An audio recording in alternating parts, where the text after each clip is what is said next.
same cabin as Lawrence, a retired judge. On a road nearby, Dr. Edwards trying to drive responsibly but almost gets in an accident when he's passed by Anthony, who drives like a maniac. A few hours later, all these people gather at the dock with General John to take a boat to Soldier Island, where the party will be held. But when they get there, they're surprised to discover the Owens haven't arrived. Butler Thomas and his wife Ethel explain the hosts will be arriving later and introduce them to the final two guests that got here earlier on their own, Anthony and Emily. The guests then proceed to get comfortable in their rooms. William takes some notes about the others because somehow he already had a full list of everyone's names. Philip takes a gun out of his suitcase that he hides on the night table, and Anthony has fun with an illegal house. There's a framed poem called 10. Good, who sent an image. Would you like to reply? No. Your reply says, no. Send it.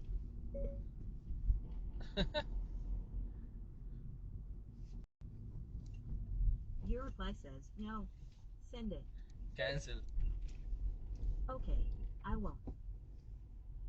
Which tells the story of 10 men that got together to dine and died one by one in different ways. Afterward, Vera takes a look around the house and ends up in the below stairs, only to be stopped by Ethel, who points out this area is staff only. Vera explains she was hired as an assistant, but Ethel tells her the Owens left explicit instructions of treating her as a guest. In the evening, dinner is announced with a gong, and the guests gather in the dining room where they discover that in the middle of the table there are 10 figurines to match the 10 soldiers from the poem. Dinner goes well with lots of conversation, yet the Owens still don't show up, and Thomas explains there isn't a telephone to check on them. When the conversation touches on the matter of cars, Edward realizes Anthony is the guy that ran him off the road, but Anthony denies it and triggers an argument. The other guests quickly cut it off, making Anthony offer a very fake apology. After dinner, the piece is interrupted when his Hello, Ding Ding Pie.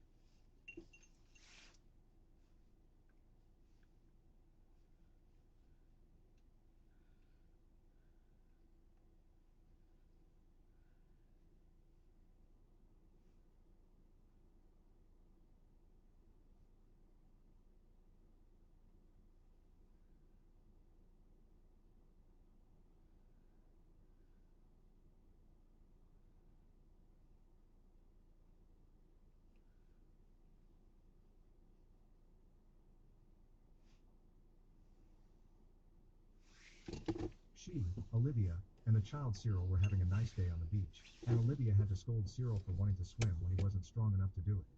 Later, they were joined by Cyril's uncle Hugo, who Vera instantly fell in love with. A moment later, everyone has breakfast prepared by Thomas, and Vera insists on asking about the figurines, but the others swear they didn't touch them. Vera is still worried because Anthony's and Ethel's deaths match the lines of the poem, and she thinks healthy young men like Anthony don't die out of nowhere. She wonders why Edward brought medicines with him if he came for a party and not for work, prompting Edward to admit he was supposed to treat Mrs. Owen. Vera still thinks they should check his bag and Edward finally gives in, but only after pointing out that then they should also check Lawrence's things because Edward saw him in the cancer ward in his clinic. Both suitcases are checked, but they only find mild medicine, nothing dangerous, and an offended Edward throws Vera's suitcase open in revenge. Afterward, Philip approaches Vera in private and explains he killed those men for diamonds before asking Vera about her own truth, but Vera sticks to her story. She loved the kid and almost drowned too trying to save him. Meanwhile, John's packing his things and remembering the day his friend Henry died. During the war, John found letters from his wife in Henry's jacket because they had been having an affair behind John's back. When he saw Henry again, John pretended everything was fine, but as soon as Henry turned around, John shot him. Downstairs, Philip's asking Thomas for more information, and Thomas explains he and his wife had been on the island for a week, but they never saw anyone except for the sailor that came with supplies. Philip thinks the Owens must be hiding somewhere on the island, and William agrees to go searching with him. While they look around together, William tells Philip about how his prisoner fell in his cell, but it's revealed that William had actually beaten the poor guy to death. John is also out for some fresh air, and when Vera checks on him, he confesses his wife died of influenza after the war and that he regrets not letting her be happy. He also thinks the boat won't come and that they're stuck here. After Vera leaves, John has a vision of Henry haunting him. In the house, a drunk Edward joins Philip and William on their search. They hear a noise coming from Anthony's room and Philip rushes in with his gun out, but it's only Thomas, who was looking for a camp bed that was stored in that room because he doesn't want to sleep next to his wife's body.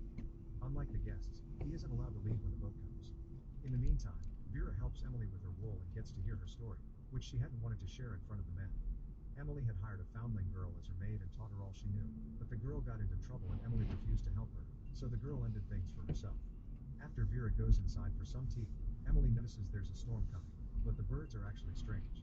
When she comes closer to check, she discovers the birds are flying above John, who is now dead. A moment later, the men bring John's body inside, and William confirms this is without a doubt murder. Vera checks the figurines again and notices another one went missing. Remembering how she failed to save Cyril and scared by all these deaths, Vera goes to the beach to end things, but Lawrence stops her and brings her back into the house. The guests have a meeting to discuss things and start by asking Philip about his gun. He explains he wasn't invited here. He had also been hired by Isaac under Owen's orders, who paid him well for coming as a mercenary ready to act if necessary. Lawrence came because he was told a friend of his was going to be here. Emily came because Mrs. Owen had been interested in her work on education. William was told someone would come under false pretenses and a cop would be needed, so Owen supplied a list of guests, and Edward came as a doctor for Mrs. Owen. However, everyone got these invites through letters and never got to meet the Owens. At that moment, Lawrence realizes that the initials that signed the letters were UN Owen, which sounds like unknown. Lawrence thinks this is a riddle and the killer is one of them. Meanwhile, Thomas discovers there are some liver and kidneys missing from the fridge. The boat never comes, so when night falls, everyone goes to sleep and locks their doors. Emily prays for protection and gets terrified when she has a vision of her maid appearing next to her. The next morning, Edward desperately hits the gong downstairs to make everyone wake up because he found Thomas dead. The killer had used an axe, once again matching the poem and proving Vera right. While Philip and William take the body to his room, Vera makes coffee, but Emily doesn't drink it because she can't trust him. Edward approaches Lawrence in private and after apologizing for telling everyone about his illness, he asks him for an alliance, which Lawrence accepts. Sometime later, Vera is walking through the house when she sees something that shocks her and makes her check on the figurines, confirming another one's missing. She then hits the gong to call for everyone and show them Emily's also dead.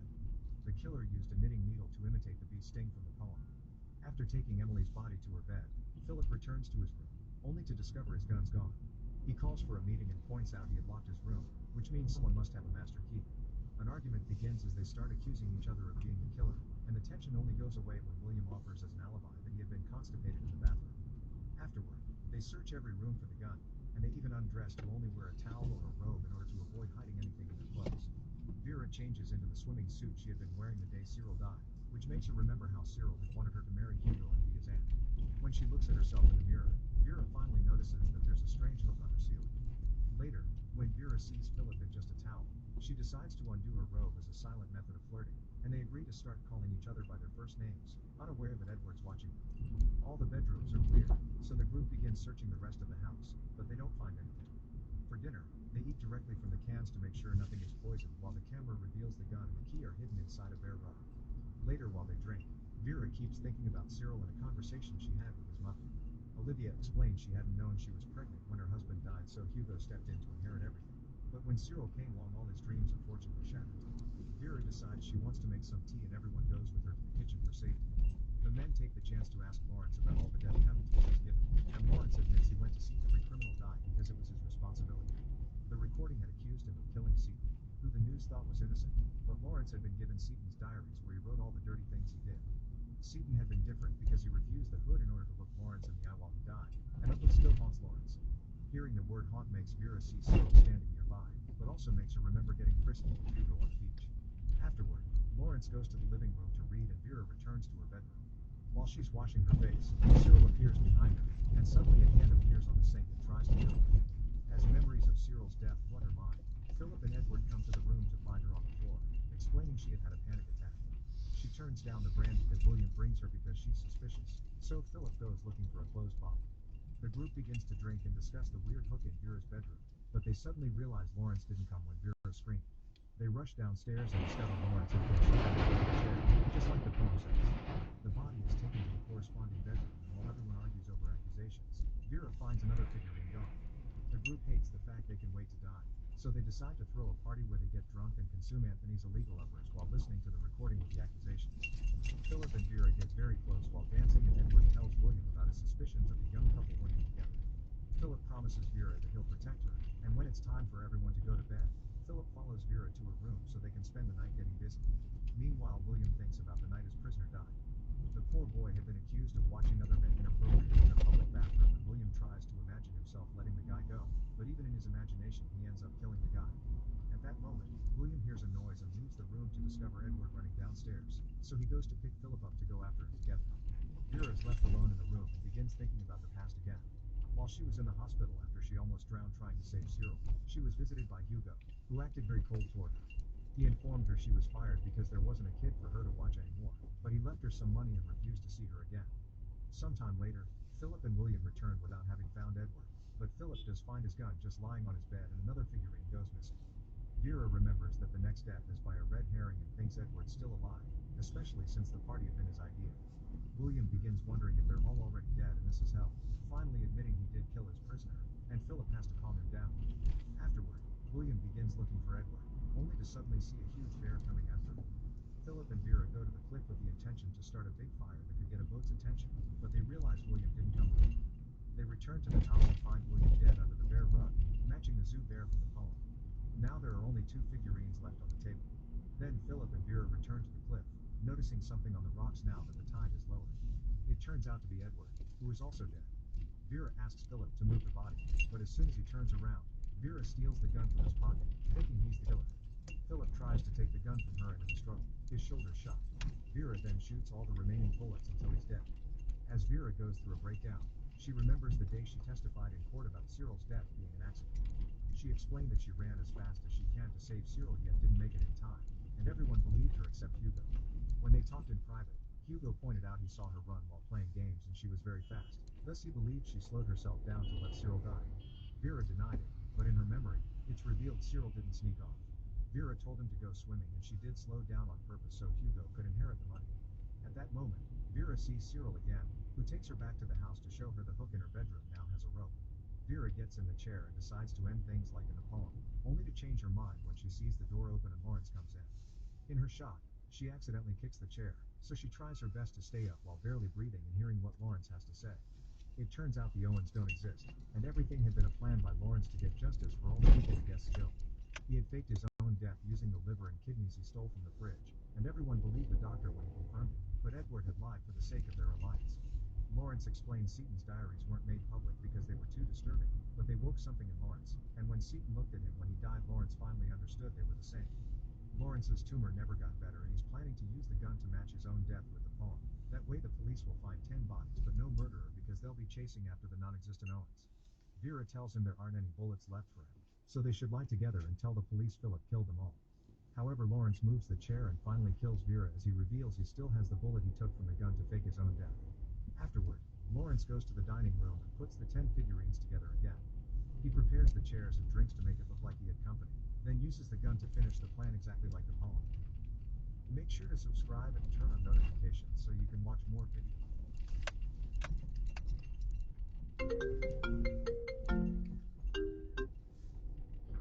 Hello. Hello. हाँ. हाँ जा रही मैं lock करके. सब कुछ ठीक था ना नीचे ऊपर? हाँ सही है. मेरी बाइक खड़ी थी. हाँ ठीक है. बीच में खड़ी है ना मेरी बाइक, पार्किंग की हाँ जगह. हाँ हाँ अच्छा ठीक है. जा रही. ठीक है. हाँ गेट बंद कर देना. लगा दिया. लगा दी. ठीक है. ठीक.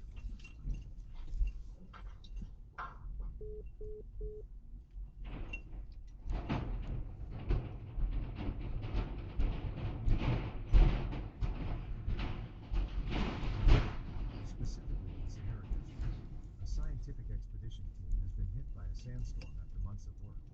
Since it has lost contact with the outside world, an investigation team sends a man named Jack to find out what happened. Jack drives across the Sahara Desert and eventually arrives at the drilling area. He gets out of the car and looks around, but finds no one. Jack wanders around the lab, hoping to find some clues. On the floor, you can see clothes and boots, but no sign of any people alive. He enters one of the rooms and notices that a lot of equipment has been abandoned and unused for a long time. He then opens the large freezer in the kitchen but doesn't spot a frozen human body lying on the floor. Suddenly, he hears noises in the hallway and goes to check with his gun. He finds a chair blocking a door, and when he pulls it away, the door opens to reveal the sandstorm. He immediately closes the door and continues to wander around the laboratory. Soon after, he finds a door and forcibly opens it. As soon as he enters, he is about to be crushed by a closet, and then he is startled by a dead animal. The walls of the room are covered with drawings made in blood, and looking at the dog, he realizes that it was the victim of a satanic sacrifice. Jack reports to the station what he has found and says there are other buildings to check. That evening, Jack rests in a room and studies some material. Suddenly the lights go out, and Jack goes to check the power generator. He turns the generator back on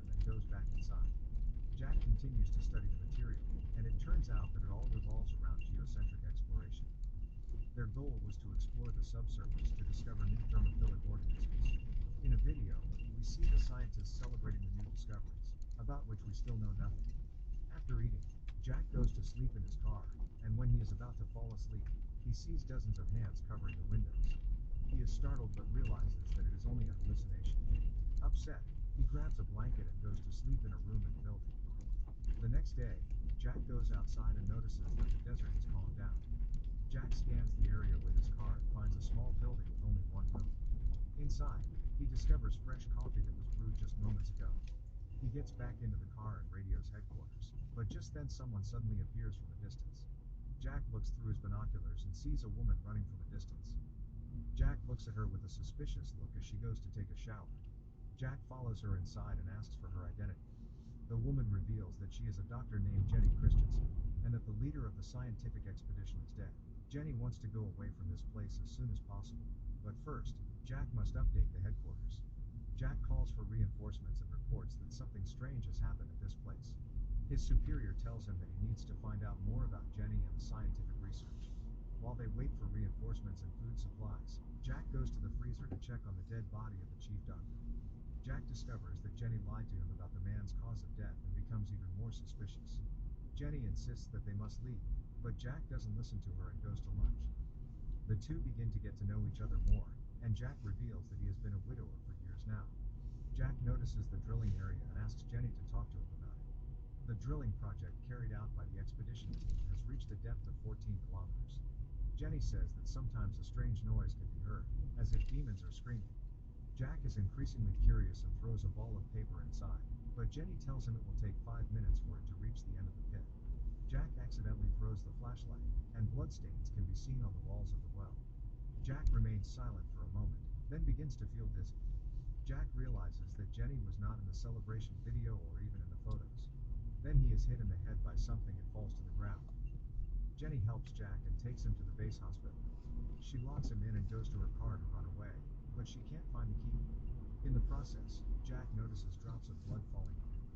Soon, a shower of blood erupts inside the room, and Jack tries to get out, but the door is locked. Jenny arrives and opens the door, revealing that this was all in Jack's mind. Jack rests for a few hours and then reports back to headquarters. The staff investigated the members of the previous expedition and found that there was not a single female on the scientific expedition. Jack goes looking for Jenny, but initially he doesn't find her anywhere. At one point, he sees a tractor in the distance and approaches it. Jenny appears from behind and Jack tells her what the station revealed to him, which is that her name was not registered. Jenny says that women were not allowed to join the expedition team, but since she knew the expedition leader, he allowed her to join and film them. Jack thinks Jenny's answer is not convincing and that she is hiding something, so he asks her to talk to him about the research. Then, Jenny shows him a recorded video where she also appears in a lab suit. Next, Jenny plays him a recording recorded at some depth in the well.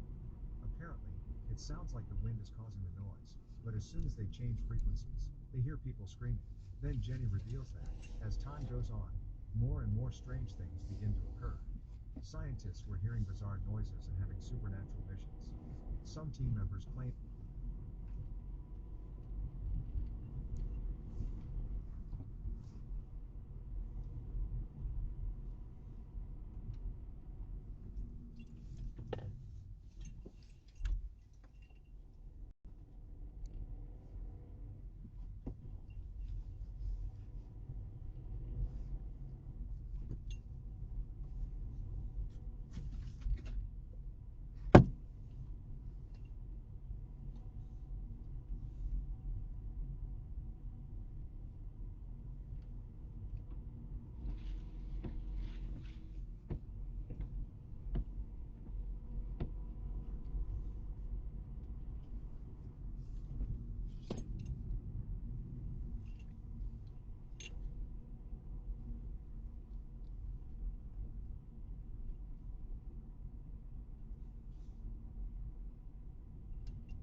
nice of you.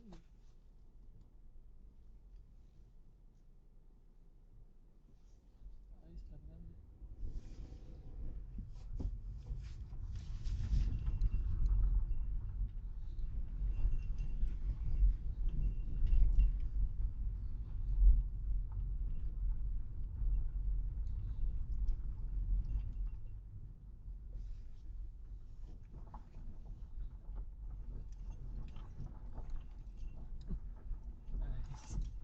Finally, so